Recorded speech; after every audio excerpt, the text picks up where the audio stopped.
ಎಲ್ಲರಿಗೂ ನಮಸ್ಕಾರ.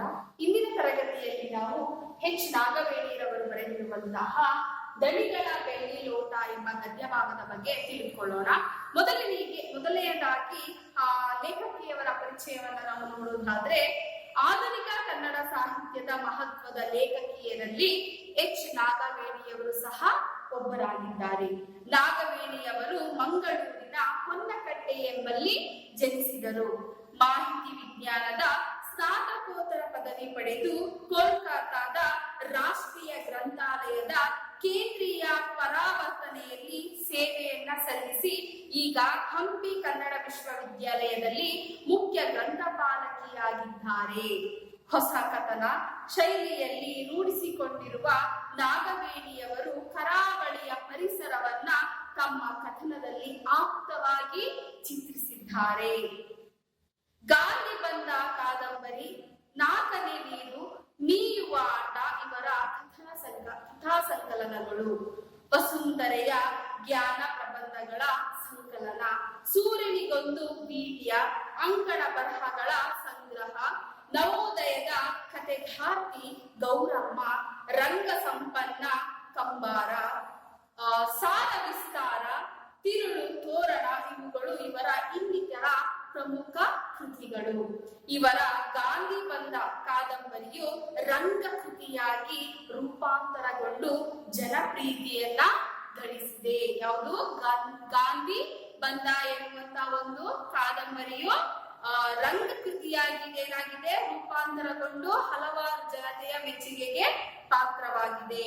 ಕನ್ನಡ ಸಾಹಿತ್ಯ ಅಕಾಡೆಮಿ ಪ್ರಶಸ್ತಿ, ಚದುರಂಗ ಪ್ರಶಸ್ತಿ, ಎಸ್ ಭೂಸನೂರ ಮಠ ಪ್ರಶಸ್ತಿ, ಗೀತಾ ದೇಸಾಯಿ ಪ್ರಶಸ್ತಿ, ಇನ್ನು ಮುಂತಾದ ಪುರಸ್ಕಾರಗಳು ಇವರಿಗೆ ದೊರೆತಿರುವಂತದನ್ನ ನಾವು ಕಾಣಬಹುದು.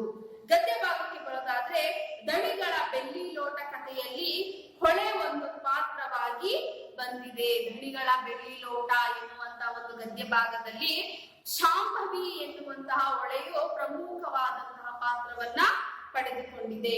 ಉಳ್ಳವರು ತಮ್ಮ ಸ್ವಾರ್ಥ ಆಮಿಷಕ್ಕೆ ಬಡವರನ್ನ ದಾರುಣವಾಗಿ ನುಡಿಸಿಕೊಳ್ಳುವ ರೀತಿ ಅಮಾನುಷವಾದದ್ದು. ಉಳ್ಳವರು ಅಂದ್ರೆ ಶ್ರೀಮಂತ ವ್ಯಕ್ತಿಗಳು ಏನ್ ಮಾಡ್ತಾ ಇದ್ದಾರೆ, ತಮ್ಮ ಒಂದು ಸ್ವಾರ್ಥಕ್ಕಾಗಿ, ಆಮಿಷಕ್ಕಾಗಿ, ಒಂದು ಸ್ವಾರ್ಥ ಬುದ್ಧಿಗಾಗಿ ಏನ್ ಮಾಡ್ತಾ ಇದ್ದಾರೆ, ಬಡವರನ್ನ ದಾರುಣವಾಗಿ ದುಡಿಸಿಕೊಳ್ಳುವಂತದಂದ್ರೆ ಶ್ರೀಮಂತರ ಮನೆಯಲ್ಲಿ ಇನ್ನು ಕೆಲವು ಕಡೆ ನಾವು ಈಗೂ ಸಹ ಕಾಣಬಹುದು. ಧನಿಗಳು ಅಂದ್ರೆ ಒಂದು ಉತ್ತಮ ಸ್ಥಿತಿಯಲ್ಲಿ ಇರುವಂತಹ ಶ್ರೀಮಂತ ವರ್ಗಕ್ಕೆ ಸೇರಿದಂತಹ ವ್ಯಕ್ತಿಗಳು. ಆ ವ್ಯಕ್ತಿಗಳ ಮನೆಯಲ್ಲಿ ಬಡವರು ಅಂದ್ರೆ ಕೆಲಸಗಾರರು ಇನ್ನೂ ಹೆಚ್ಚಾಗಿ ದುಡಿಯುವುದನ್ನು ನಾವು ಈಗಲೂ ಸಹ ಕಾಣಬಹುದಾಗಿದೆ. ದಾರುಣವಾಗಿ ಅಂದ್ರೆ ತುಂಬಾ ಕ್ರೂರವಾಗಿ ದುಡಿಸಿಕೊಳ್ಳುವಂತಹ ರೀತಿ ಅಮಾನುಷವಾದದ್ದು. ಶೋಷಿತರು ತಮ್ಮ ನ್ಯಾಯಕ್ಕೆ, ಜೀವನ ಮೌಲ್ಯಕ್ಕೆ ಭಂಗ ಬಂದಾಗ ಹೇಗೆ ಆಕ್ರೋಶಗೊಳ್ಳುತ್ತಾರೆ ಎಂಬುದು ಈ ಕಥೆಯಲ್ಲಿ ಮಾರ್ಮಿಕವಾಗಿ ಚಿತ್ರಣಗೊಂಡಿದೆ. ಶೋಷಿತರು ತಮ್ಮ ಒಂದು ನ್ಯಾಯಕ್ಕೆ ಹಾಗೆ ತಮ್ಮ ಜೀವನ ಮೌಲ್ಯಕ್ಕೆ ಕುಂದು ಬಂದಾಗ, ಭಂಗವನ್ನ ಉಂಟು ಮಾಡಿದಾಗ ಹೇಗೆ ಉಳ್ಳವರ ಒಂದು ಮೇಲೆ ಹೇಗೆ ಆಕ್ರೋಶ ಅಂದ್ರೆ ಕೋಪಗೊಳ್ಳುತ್ತಾರೆ ಎನ್ನುವಂಥದ್ದನ್ನ ಈ ಒಂದು ಗದ್ಯ ಭಾಗದಲ್ಲಿ ನಾವು ಕಾಣಬಹುದಾಗಿದೆ. ಈ ಒಂದು ಗದ್ಯ ಭಾಗದಲ್ಲಿ ಮುಖ್ಯವಾಗಿ ಸಮಾಜದಲ್ಲಿ ಮೊದಲಿನಿಂದಲೂ ಬಡವರ, ಕೂಲಿಕಾರರ, ನಿರ್ಗತಿಕರ ಬಗ್ಗೆ ತಾರತಮ್ಯ ಧೋರಣೆ ಎದ್ದು ಕಾಣುತ್ತದೆ. ಸಮಾಜದಲ್ಲಿ ಕೂಲಿ ಕಾರ್ಮಿಕರು, ನಿರ್ಗತಿಕರು ಅಂದ್ರೆ ಏನು ಇಲ್ಲದೆ ಇರುವಂತವ್ರು, ಬಡತನದ ಒಂದು ಸ್ಥಿತಿಯಲ್ಲಿ ಇರುವಂತವರ ಒಂದು ತಾರತಮ್ಯ ಮತ್ತೆ ಧೋರಣೆ ನಮ್ಮ ಸಮಾಜದಲ್ಲಿ ಈಗಲೂ ಸಹ ಕಾಣುವಂತ ಒಂದು ಪರಿಸ್ಥಿತಿಯಲ್ಲಿ ಇರುವಂತದ್ದು. ಉಳ್ಳವರು ದುರ್ಬಲರ ಶ್ರಮವನ್ನಾಗಲಿ ಪ್ರತಿಭೆಯನ್ನಾಗಲಿ ಗೌರವಿಸದೆ ಅವರ ಪರಿಶ್ರಮದಲ್ಲೇ ತಮ್ಮ ಬದುಕನ್ನ ಕಟ್ಟಿಕೊಳ್ಳಲು ಪ್ರಯತ್ನಿಸುತ್ತಾರೆ. ಉಳ್ಳವರು ಒಂದು ಬಡತನದ ಕುಟುಂಬದಲ್ಲಿ ಇರುವಂತವರ ಒಂದು ಪ್ರತಿಭೆಯನ್ನಾಗಲಿ ಅಥವಾ ಶ್ರಮವನ್ನಾಗಲಿ ಗೌರವಿಸದೆ ಏನ್ ಮಾಡ್ತಾರೆ, ಪರಿಶ್ರಮದಲ್ಲೇ ಅವರ ಒಂದು ಬಡತನದಲ್ಲಿರುವಂತಹ ಮಕ್ಕಳ, ಬಡತನದ ಜನತೆಯ ಒಂದು ಪರಿಶ್ರಮದಲ್ಲೇ ತಮ್ಮ ಬದುಕನ್ನ ಕಟ್ಟಿಕೊಳ್ಳೋದಕ್ಕೆ ಏನಾಗ್ತಾರೆ, ಉಳ್ಳವರು ಮುಗಿ ಬೀಳ್ತಾರೆ, ಪ್ರಯತ್ನಿಸ್ತಾ ಇರ್ತಾರೆ. ಶೋಷಿತರ ಸ್ವಾಭಿಮಾನಕ್ಕೆ ಧಕ್ಕೆ ಬಂದಾಗ ಹೇಗೆ ಪ್ರತಿರೋಧ ವ್ಯಕ್ತವಾಗುತ್ತದೆ ಎನ್ನುವುದು ಈ ಕಥೆಯಲ್ಲಿ ಅನಾವರಣಗೊಂಡಿದೆ. ಶೋಷಿತರು ಅಂದ್ರೆ ಬಡತನದ ವರ್ಗದಲ್ಲಿ ಇರುವಂತಹ ವ್ಯಕ್ತಿಗಳು ತಮ್ಮ ಒಂದು ಸ್ವಾಭಿಮಾನಕ್ಕೆ ಧಕ್ಕೆ ಉಂಟಾದಾಗ, ಕೆಡುಕುಂಟಾದಾಗ ಆ ಒಂದು ಉಳ್ಳವರ ಮೇಲೆ ಹೇಗೆ ಕ್ರೌರ್ಯಕ್ಕೆ ಬೀಳ್ತಾರೆ, ಕೋಪಗೊಳ್ತಾರೆ ಎನ್ನುವಂತಹ ಒಂದು ಕಥೆಯಲ್ಲಿ ನಮ್ಮ ಕಣ್ಣ ಮುಂದೆ ಬಿಂಬಿತವಾಗಿರುವಂತದನ್ನ ನಾವು ಕಾಣಬಹುದು. ಮನುಷ್ಯನ ಭಾವನೆಗಳು ಹೊಳೆದು ಇರುವಂತೆ ಹೊಳೆಯ ಪಾತ್ರವನ್ನ ಸಕ್ರಿಯವಾಗಿ ತಂದಿದ್ದಾರೆ. ಆ ಒಳಗೆ ಅಲ್ಲಿರುವಂತಹ ಒಂದು ಶಾಂಭವಿ ಒಳಗೂ ಮನುಷ್ಯನಲ್ಲಿ ಇರುವಂತಹ ಭಾವನೆಗೂ ಎರಡನ್ನು ಏನ್ ಮಾಡಿದ್ದಾರೆ, ಇಲ್ಲಿ ವ್ಯಕ್ತಪಡಿಸಿದ್ದಾರೆ. ಮನುಷ್ಯನಿಗೆ ಯಾವ ರೀತಿಯಾದಂತಹ ಭಾವನೆಗಳು ಇರುತ್ತವೋ ಹಾಗೆ ಆ ನದಿಗೂ ಸಹ ಭಾವನೆಗಳು ಇದೆ ಅಂತ ಇಲ್ಲಿ ತಿಳಿಸ್ತಾ ಇದ್ದಾರೆ. ಕರಾವಳಿ ತೀರದ ಬಡವರ ಬದುಕು, ಅವರ ಅಸಹಾಯಕತೆ ಹಾಗೂ ಆಡು ಭಾಷೆಯ ಸೊಗಸು ಮನೋಜ್ಞವಾಗಿ ಕಥೆಯ ಉದ್ದಗಲಕ್ಕೂ ಗಮನ ಸೆಳೆಯುವಂತಿದೆ. ಅವರ ಒಂದು ಅಸಹಾಯಕತೆ ಮತ್ತೆ ಅಲ್ಲಿನ ಆಡು ಭಾಷೆಯಲ್ಲಿ ಮುಖ್ಯವಾಗಿ ವ್ಯಕ್ತಗೊಂಡಿರುವಂತದ್ದು. ಸಣ್ಣ ಕಥೆಯ ಮುಖ್ಯ ಲಕ್ಷಣವಾದ ಆಕರ್ಷಕ ಶೈಲಿ, ಯಾರು ಊಹಿಸದ ಅಂತ್ಯ ಈ ಕಥೆಗೆ ಮೆರಗನ್ನ ತಂದಿದೆ. ಉತ್ತಮವಾದಂತಹ ಒಂದು ಆಕರ್ಷಕ ಶೈಲಿಯಲ್ಲಿ ಏನಾಗಿದೆ, ಒಂದು ಸಣ್ಣ ಕಥೆ ಮೂಡ್ ಬಂದಿರುವಂತದ್ದು. ಹಾಗೆ ಅಂತ್ಯದಲ್ಲಿ ಯಾರೂ ಸಹ ಊಹಿಸದಂತಹ ಒಂದು ಅಂತ್ಯ ಇಲ್ಲಿ ಕಂಡು ಬಂದಿರುವಂತದ್ದು. ಕರಾವಳಿಯ ಬದುಕನ್ನ ವಿವರಗಳೊಂದಿಗೆ ಈ ಕಥೆ ಹೃದಯಂಗಮವಾಗಿ ನಿರೂಪಿತವಾಗಿದೆ. ಈ ಒಂದು ಕರಾವಳಿ ತೀರದ ಈ ಒಂದು ಬದುಕನ್ನ ಇಲ್ಲಿ ಏನ್ ಮಾಡಿದ್ದಾರೆ, ತಿಳಿಯಪಡಿಸಿದ್ದಾರೆ. ಗದ್ಯ ಭಾಗಕ್ಕೆ ನಾವು ಬರೋದಾದ್ರೆ, ಆ ಮಾನಗೇಣಿ ಹೊಳೆಗೆ ಒಂದಿಷ್ಟು ಉಗುರಡೆಯಲಾದರೂ ನಾಚಿಕೆ ಎಂಬುದು ಇದ್ದಿದ್ದರೆ ಆ ಪರಿಯ ಬೈಗಳಿಗೆ ಅದು ಥಟ್ಟನೆ ಹಿಂಗಿ ಹೋಗುತ್ತಿತ್ತು, ಅಥವಾ ಸರ್ರೆಂದು ನುಗ್ಗಿ ಬಂದು ಆಕೆಯನ್ನ ನುಂಗಿ ಬಿಡುತ್ತಿತ್ತು. ಅದೆಂದೂ ಇಲ್ಲದೆ ಅದು ಊದು ದಾಸಯ್ಯ ನನ್ನ ಬಾಲಕ್ಕೆ ಇನ್ನಷ್ಟು ಶಂಕ ಎಂಬಂತೆ ಕಸ ಕಡ್ಡಿಗಳನ್ನ ಹೊತ್ತು ಹರಿಯುತ್ತಲೇ ಇತ್ತು ಅತ್ತ ಕಡಲತ್ತ. ಏನೋ ಆ ಮಾನಗೇಣಿ ಹೊಳೆಗೆ ಬೈತಾ ಇದ್ದಾರೆ. ಮಾನಗೇಣಿ ಹೊಳೆ ಯಾವುದು, ಶಾಂಭವಿ ಹೊಳೆಗೆ, ಆ ಒಂದು ನದಿಗೆ ಏನ್ ಮಾಡ್ತಾ ಇದ್ದಾರೆ, ಬೈತಾ ಇದ್ದಾರೆ. ಒಂದಿಷ್ಟು ಉಗುರಡೆಯಲಾದರೂ ನಾಚಿಕೆ ಎಂಬುದು ಇದ್ದಿದ್ದರೆ, ಆ ಒಂದು ನದಿಗೆ ಸ್ವಲ್ಪನಾದರೂ ಏನೋ ನಾಚಿಕೆ ಎನ್ನುವಂಥದ್ದು ಇದ್ದಿದ್ದರೆ ಆ ಪರಿಯ ಬೈಗಳಿಗೆ ಅದು ಥಟ್ಟನೆ ಹಿಂಗಿ ಹೋಗುತ್ತಿತ್ತು. ಪರಿಯ ಬೈಗಳ ಅಂದ್ರೆ ಕೆಟ್ಟ ಮಾತು, ನಿಂದನೆ. ಆ ಒಂದು ನದಿಯ ಬಳಿ, ಆ ಹೊಳೆಯ ಬಳಿ ಯಾರು ಹೋಗ್ತಾರೋ ಅವರು ಬೈಯುವಂತ ಮಾತಿಗೆ ಅದೇನಾಗ್ತಿತ್ತು, ತಟ್ಟನೆ ಹಿಂಗಿ ಹೋಗುತ್ತಿತ್ತು. ಹಿಂಗಿ ಹೋಗುವಂದ್ರೆ ಒಣಗೋಗ್ತಿತ್ತಂತೆ. ಅಷ್ಟು ರೀತಿಯಾಗಿ ಏನ್ ಮಾಡ್ತಾ ಇದ್ರು, ಬೈತಾ ಇದ್ರಂತೆ. ಅಥವಾ ಸರ್ರೆಂದು ನುಗ್ಗಿ ಬಂದು ಆಕೆಯನ್ನ ನುಂಗಿ ಬಿಡುತ್ತಿತ್ತು. ಯಾರು ಬೈತಾರೋ ಅವ್ರಿಗೆ ಏನ್ ಮಾಡ್ತಿತ್ತು, ಸರ್ರೆಂದು ನುಗ್ಗಿ ಬಂದು ಅವರ ಒಂದು ಆ ಹೊಳೆ ಏನ್ ಮಾಡ್ತಿತ್ತು, ಅವರನ್ನೇ ಆಕ್ರಮಿಸಿಕೊಳ್ತಾ ಇತ್ತಂತೆ. ಅದೆಂತದೂ ಇಲ್ಲದೆ ಅದು ಊದು ದಾಸಯ್ಯ ನನ್ನ ಬಾಲಕ್ಕೆ ಇನ್ನಷ್ಟು ಶಂಕ ಎಂಬಂತೆ ಕಸ ಕಡ್ಡಿಗಳನ್ನ ಹೊತ್ತು ಹರಿಯುತ್ತಲೇ ಇತ್ತು. ಎಷ್ಟಾದ್ರೂ ಬೇಕೋ ನಾನು ಇರೋದೇ ಹೀಗೆ ಎನ್ನುವಂತ ಒಂದು ಸ್ಥಿತಿಯಲ್ಲಿ ಏನ್ ಮಾಡ್ತಾ ಇತ್ತು, ಆ ನದಿ ಕಸ ಕಡ್ಡಿಗಳನ್ನೆಲ್ಲ ಎತ್ಕೊಂಡು ಬಂದು ದಡದಲ್ಲಿ ನಿಲ್ಲಿಸ್ತಾ ಇತ್ತಂತೆ. ಎಲ್ಲವನ್ನ ಹೊತ್ತು ಹರಿಯುತ್ತಲೇ ಇತ್ತು ಅತ್ತ ಕಡಲತ್ತ. ಆ ಒಂದು ನದಿ ಹರಿತನೇ ಇತ್ತಂತೆ ಸತತವಾಗಿ.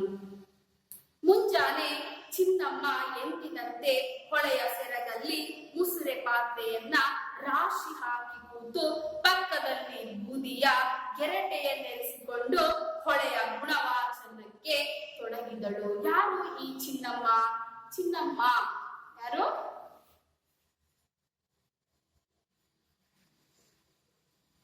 ಚಿನ್ನಮ್ಮ ಯಾರು? ಕುದುಪ.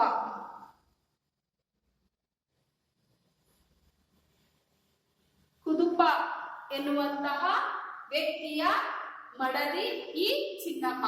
ಇವರ ಮಗ ಯಾರು?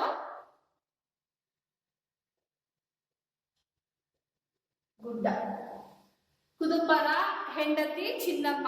ಇವರ ಮಕ್ಕಳು ಯಾರು? ಗುಡ್ಡ ಎನ್ನುವಂತಹ ಬಾಲಕ. ಈ ಚಿನ್ನಮ್ಮ ಏನ್ ಮಾಡ್ತಾ ಇದ್ದಾಳೆ ಅಂದ್ರೆ, ಮುಂಜಾನೆ ಚಿನ್ನಮ್ಮ ಎಂದಿನಂತೆ ಹೊಳೆಯ ಸೆರಗಲ್ಲಿ ಮುಸುರೆ ಪಾತ್ರೆಯನ್ನ ರಾಶಿ ಹಾಕಿ ಕೂತು ಏನ್ ಮಾಡ್ತಾ ಇದ್ದಾಳೆ, ಪಕ್ಕದಲ್ಲಿ ಬೂದಿಯನ್ನ ಇಟ್ಕೊಂಡು ಗೆರಟೆಯನ್ನ ಇರಿಸಿಕೊಂಡು ಗೆರಟೆ ಅಂತಂದ್ರೆ ಮಕ್ಕಳ ತೆಂಗಿನ ಚಿಪ್ಪಿನಲ್ಲಿ ಏನ್ ಮಾಡ್ತಾರೆ, ಬೂದಿಯನ್ನ ಹಚ್ಕೊಂಡು ಪಾತ್ರೆಯನ್ನ ಬೆಳಗ್ತಾ ಇದ್ರು. ಆ ಒಂದು ಸಮಯದಲ್ಲಿ ಹೊಳೆಯ ಗುಣವಾಚನಕ್ಕೆ ತೊಡಗಿದಳು. ಹೊಳೆಯನ್ನ ಗುಣವಾಚನಕ್ಕೆ ಅಂದ್ರೆ ಹೊಳೆಯ ಬಗ್ಗೆ ಮಾತುಕತೆಗೆ ಇಳಿತಾಳೆ. ಹೊಳೆಯ ಜೊತೆಗೆ ಏನಂತ, ಹೊಳೆಯ ಮೈಗೆ ಆ ಪರಿಯ ಬೈಗಳ ಪೆಟ್ಟು ಬೈಗಳ ಪೆಟ್ಟು ತಗಲುತ್ತಿದ್ದಂತೆ ಅದರ ದಡದಲ್ಲಿ ನಿಂತ ಮರಿ ಮೀನುಗಳ ತಪಾಸಣೆಯಲ್ಲಿದ್ದ ಅಸಂಖ್ಯ ಕೊಕ್ಕರೆ, ಕೊಂಬು, ಮಿಂಚುಳ್ಳಿಗಳೆಲ್ಲ ಆಕೆಯ ಬೈಗುಳ ಪಾಲು ತಮಗೆಂದು ಬೇಡವೆಂಬಂತೆ ಸರ್ರನೆ ಆಚೆ ದಡಕ್ಕೆ ತಟ್ಟನೆ ಹಾರಿ ಹೋದವು. ಚಿನ್ನಮ್ಮ ಪಾತ್ರೆಗಳನ್ನೆಲ್ಲ ಗುಡ್ಡೆ ಹಾಕೊಂಡು ತೊಳೆಯೋದಕ್ಕೆ ಶುರು ಮಾಡಿದ ತಕ್ಷಣ ಏನೋ ಆ ಒಂದು ನದಿಗೆ ಬೈಯೋದಕ್ಕೆ ಶುರು ಮಾಡ್ತಾಳೆ. ಬೈಯೋದಕ್ಕೆ ಶುರು ಮಾಡುವಂತಹ ಒಂದು ಸಂದರ್ಭದಲ್ಲಿ ಅದರ ದಡದಲ್ಲಿ ನಿಂತು ಮರಿ ಮೀನುಗಳ ತಪಾಸಣೆಯಲ್ಲಿದ್ದ ಅಸಂಖ್ಯ ಕೊಕ್ಕರೆ, ಮಿಂಚುಳಿಗಳೆಂಬ ಆ ಒಂದು ನದಿಯಲ್ಲಿ ಇರುವಂತಹ ಚಿಕ್ಕ ಚಿಕ್ಕ ಮೀನುಗಳನ್ನ ತಿನ್ನೋದಕ್ಕೆ ಒಂಚನ್ನ ಹಾಕುತ್ತಿದ್ದಂತಹ ಕೊಕ್ಕರೆಗಳು ಮತ್ತು ಮಿಂಚುಳಿ ಎನ್ನುವಂತಹ ಅಕ್ಕಿಗಳು ಏನ್ ಮಾಡ್ತಾ ಇದ್ವು, ಆಕೆಯ ಬೈಗುಳದ ಪಾಲು ತಮಗೆಂದೂ ಬೇಡ, ಅವಳ ಕೈಲಿ ನಾವು ಕೂಡ ಬಯಸ್ಕೊಳ್ಳೋದು ಎಂದಿಗೂ ನಮಗೂ ಸಹ ಬೇಡ ಎಂಬಂತೆ ಏನ್ ಮಾಡ್ತಾ ಇದ್ವು ಆ ಅಕ್ಕಿಗಳು ಸಹ ಸರ್ರನೆ ಆಚರಣೆ ದಡಕ್ಕೆ ತಟ್ಟನೆ ಹಾರಿ ಹೋದವು. ಅವಳಿದ್ದಂತಹ ಸ್ಥಳವನ್ನ ಬಿಟ್ಟು, ಆ ದಡವನ್ನ ಬಿಟ್ಟು ಬೇರೊಂದು ದಡಕ್ಕೆ ಏನ್ ಮಾಡ್ತವೆ, ಆ ಅಕ್ಕಿ ಕೊಕ್ಕರೆ ಮತ್ತೆ ಮಿಂಚುಳಿ ಎನ್ನುವಂತಹ ಅಕ್ಕಿಗಳು ಹಾರೋಗ್ತವೆ. ಆ ಹೊಳೆಯನ್ನು ಬೇಕೆಂದು ಚಿನ್ನಮ್ಮನ ಕುಟುಂಬಕ್ಕೆ ಅಂತಹ ಅಪವಾದವನ್ನು ಎಳೆದು ತಂದು ಹಾಕಿದೆಯೇ? ಹಾಗಿದ್ರೆ ಆ ಚಿನ್ನಮ್ಮನ ಕುಟುಂಬಕ್ಕೆ ಆ ಹೊಳೆ ಏನಾದ್ರೂ ಸಮಸ್ಯೆಯನ್ನ ನೀಡಿದೆಯೇ ಚಿನ್ನಮ್ಮನ ಕುಟುಂಬಕ್ಕೆ ಅಂತ ಇಲ್ಲಿ ಪ್ರಶ್ನಿಸಿದ್ದಾರೆ. ಅದಕ್ಕೂ ಚಿನ್ನಮ್ಮನ ಪುಟ್ಟ ಸಂಸಾರದ ಬಗ್ಗೆ ಅದೆಷ್ಟು ಪ್ರೀತಿ, ವಾತ್ಸಲ್ಯ, ಕಾಳಜಿ, ಅನುಕಂಪವಿಲ್ಲ. ಆ ಒಂದು ಹೊಳೆಗೂ ಸಹ ಚಿನ್ನಮ್ಮನ ಕುಟುಂಬದ ಮೇಲೆ ತುಂಬಾ ಪ್ರೀತಿ, ಕಾಳಜಿ, ಅನುಕಂಪ ಎಲ್ಲವೂ ಸಹ ಇದೆಯಂತೆ ಆಶ್ಚರ್ಯವಾಗಿ ಇಲ್ಲಿ ತಿಳಿಸ್ತಾ ಇದ್ದಾರೆ. ಇದಿಲ್ಲದಲ್ಲಿ ಆ ಹೊಳೆ ಯಾಕಾಗಿ ಚಿನ್ನಮ್ಮನ ಗಂಡ ಕುದುಪನ ಗಾಳದ ಬಾಯಿಗೆ ಅಂತಹ ಒಡೆಯುವ ಮಳೆಗಾಲದಲ್ಲೂ ದಿನವೂ ಒಂದಷ್ಟು ಮೀನುಗಳನ್ನ ಸಿಲುಕಿಸಬೇಕು? ಅಂತ ಕೋಪ ಇದ್ರೆ ಅವರನ್ನ ಏನ್ ಮಾಡುತ್ತೆ, ಅವಳೆ ದ್ವೇಷಿಸುತ್ತೆ. ಆದ್ರೆ ಇಲ್ಲಿ ಏನ್ ಮಾಡ್ತಾ ಇದೆ, ಅವಳೆ ಅವರನ್ನ ಪ್ರೀತಿ ಹಾಗೂ ಗೌರವದಿಂದ ಕಾಣುವ ಒಂದು ರೀತಿಯಲ್ಲಿ ನಮ್ಗೆ ತೋರ್ತಾ ಇದೆ. ಉದಾಹರಣೆಗೆ ಹೇಳೋದಾದ್ರೆ, ಅಂತಹ ಒಂದು ಮಳೆಗಾಲದಲ್ಲಿಯೂ ಸಹ ಚಿನ್ನಮ್ಮನ ಗಂಡ ಕುದುಪ ಆ ಒಂದು ಗಾಳ ಆಗ್ತಾನೆ. ಮೀನು ಹಿಡಿಯೋದಕ್ಕೋಸ್ಕರ ಗಾಳ ಅಂತಂದ್ರೆ ಮೀನನ್ನು ಹಿಡಿಯುವ ಕೊಕ್ಕು. ಆ ಕೊಕ್ಕಿಗೂ ಸಹ ಏನಾಗ್ತಾ ಇದೆ, ಮೀನುಗಳು ಏನಾಗ್ತವೆ, ಸಿಲ್ಕೊಳ್ತಾ ಇದೆ. ಅಂತಹ ಒಂದು ಮಳೆಗಾಲದ ಒಂದು ಸ್ಥಿತಿಯಲ್ಲೂ ಸಹ ಮೀನುಗಳು ಸಿಗ್ತಾ ಇದೆಯಂತೆ. ಹಾಗೆ ತಾನು ಹರಿದು ಬರುವಾಗಲೆಲ್ಲ ತನ್ನ ಸೆರಗಿನಂಚಿನಲ್ಲಿರುವ ತೋಟಗಳಿಂದ ಆಗಾಗ್ಗೆ ಅಷ್ಟಿಷ್ಟು ತೆಂಗಿನಕಾಯಿ, ಆ ಒಂದು ನದಿ ಹರಿದು ಬರುವಂತ ಒಂದು ಸಮಯದಲ್ಲಿ ಏನ್ ಮಾಡುತ್ತೆ, ಆ ಒಂದು ಅಂಚಿನಲ್ಲಿ, ಆ ಚಿನ್ನಮ್ಮನ ಮನೆಯ ಒಂದು ಅಂಚಿನಲ್ಲಿ ಏನ್ ಮಾಡುತ್ತೆ, ಒಂದಷ್ಟು ಏನ್ ಮಾಡುತ್ತೆ, ತೆಂಗಿನಕಾಯಿ, ಸೌದೆ, ಕಟ್ಟಿಗೆಗಳನ್ನ ತಂದು ಕುದುಪನ ದಿಟ್ಟಿಗೆ ಅವನ್ನೆಲ್ಲ ಬೀಳಿಸುತ್ತವೆ. ಕುದುಪನ ಒಂದು ದೃಷ್ಟಿಗೆ ಏನ್ ಮಾಡುತ್ತೆ, ಅವನ್ನೆಲ್ಲ ತೆಂಗಿನಕಾಯಿ ಮತ್ತು ಸೌದೆಗಳನ್ನೆಲ್ಲ ತಂದು ಏನ್ ಮಾಡುತ್ತೆ, ದಡದಲ್ಲಿ ಬಿಡುತ್ತೆ. ಅಂದ್ರೆ ಇದರ ಒಂದು ಮುಖ್ಯ ಉದ್ದೇಶ ಏನು, ಅದು ನಮ್ಗೆ ಸಹಾಯವನ್ನ ಮಾಡುವಂತ ಒಂದು ರೀತಿಯಲ್ಲಿ ನಮ್ಗೆ ಏನಾಗ್ತಿದೆ, ಕಾಣ್ತಾ ಇದೆ. ಯಾವುದೇ ರೀತಿಯಾದಂತಹ ಚಿನ್ನಮ್ಮನ ಕುಟುಂಬದ ಮೇಲೆ ಆ ಹೊಳೆಗೆ ದ್ವೇಷವಿಲ್ಲ ಎನ್ನುವಂಥದ್ದು ನಮ್ಗೆ ಕಾಣ್ತಾ ಇದೆ. ಆಟಿ ಸೋಣ ಕಾಲದ ಮಳೆಗಾಲದಲ್ಲಂತೂ ಕೇಳುವುದೇ ಬೇಡ. ಆಟಿ ಮತ್ತೆ ಸೋಣ ಅಂತಂದ್ರೆ ಮಕ್ಕಳ, ಆಟಿ ಅಂದ್ರೆ ಆಷಾಢ ಮತ್ತೆ ಸೋಣ ಅಂತಂದ್ರೆ ಶ್ರಾವಣ. ಆಷಾಢ ಮತ್ತೆ ಶ್ರಾವಣ, ಆಷಾಢ ಮತ್ತು ಶ್ರಾವಣ. ಸೋಣ ಅಂತಂದ್ರೆ ಶ್ರಾವಣ. ಈ ಒಂದು ಮಾಸದಲ್ಲಿ ಏನಾಗ್ತಾ ಇದೆ, ಆಟಿಸೋಣ ಮಳೆಗಾಲದಲ್ಲಂತೂ ಕೇಳುವುದೇ ಬೇಡ.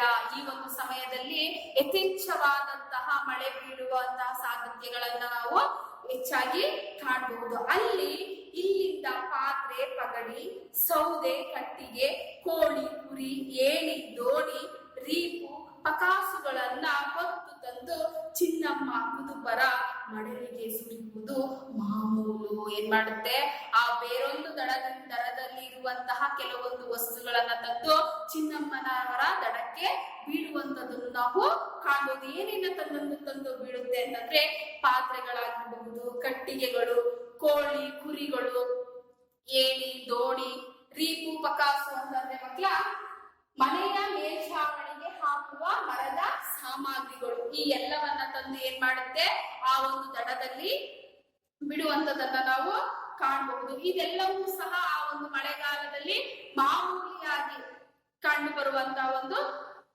ದಿನವಾಗಿರುವಂತದ್ದು. ಹಾಗೆ ಚಿನ್ನಮ್ಮನ ಕುಟುಂಬದ ಜೊತೆ ಈ ಹೊಳೆಗೆ ಇಷ್ಟೊಂದು ಒಡನಾಟವಿದ್ದರೂ ಮೊನ್ನೆಯ ಶ್ರಾವಣ ಮಾಸದ 4ರಂದು ಇದೇ ಹೊಳೆ ಆಕೆಯ ಕುಟುಂಬದ ಮೇಲೆ ದೊಡ್ಡ ಅಪವಾದವೊಂದನ್ನು ಹೊರಿಸಿ ಇಡೀ ಕುಟುಂಬದ ಉಗ್ರ ಕೋಪ ಅಸಹನೆಗೆ ಬಲಿಯಾಗಬೇಕಾಯಿತು.